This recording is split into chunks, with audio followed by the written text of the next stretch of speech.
Méditation du 11 août, résistante comme le diamant. Je te rendrai résistant comme le diamant, plus solide que le roc. Par conséquent, n'aie pas peur d'eux et ne sois pas effrayé par l'attitude de ce peuple récalcitrant. Ézéchiel 3, le verset 9 dans la version Bible en français courant. Ézéchiel devait manger un rouleau de parchemin qui contenait des messages de lamentation. Cela signifiait que le prophète ne devait pas choisir son propre message, que la parole de Dieu devait être digérée avant d'être proclamée et que la nourriture du prophète devait être la volonté de Dieu. Sa mission est comparée à un goût sucré dans la bouche qui devient amer par la suite. Avertir que l'exil durerait 70 ans et que la ville et le temple seraient détruits. Il devait aussi l'annoncer à un public rebelle. Il n'est donc pas étonnant que Dieu ait promis de le rendre résistant comme le diamant. Pour qu'un diamant atteigne sa beauté maximale, il doit être traité. Il est tout d'abord frotté avec un autre diamant pour enlever l'écorce qu'il rapporte de la mine.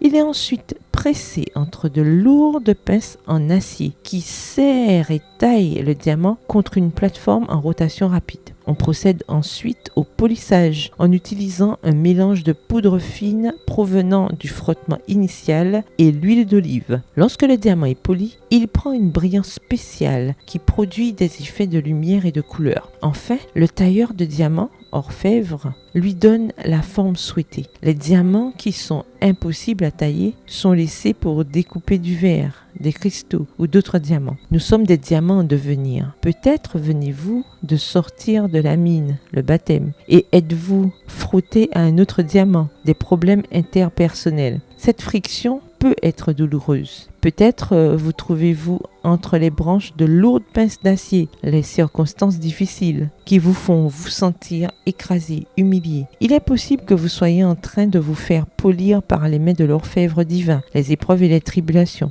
Attendez patiemment car bientôt vous aurez la forme désirée pour être exposé dans la vitrine céleste. Laissez l'orfèvre divin vous donner la forme qu'il veut vous donner. Si vous résistez, vous serez laissé de côté. Combien y aura-t-il de diamants qui n'auront pas toléré d'être taillés et qui ne seront plus consacrés qu'à tailler, faire mal, blesser les autres diamants en devenir? Le Christ désire élever et purifier l'esprit de l'homme et le laver de toute souillure, afin qu'il puisse apprécier son amour inégalé par la repentance, la foi et les bonnes œuvres. L'homme peut développer un caractère droit et s'approprier les privilèges des enfants de Dieu au moyen des mérites du Christ. Si vous êtes frotté, pressé, taillé, poli, c'est parce que vous êtes un diamant. Bonne journée et que l'Éternel vous bénisse.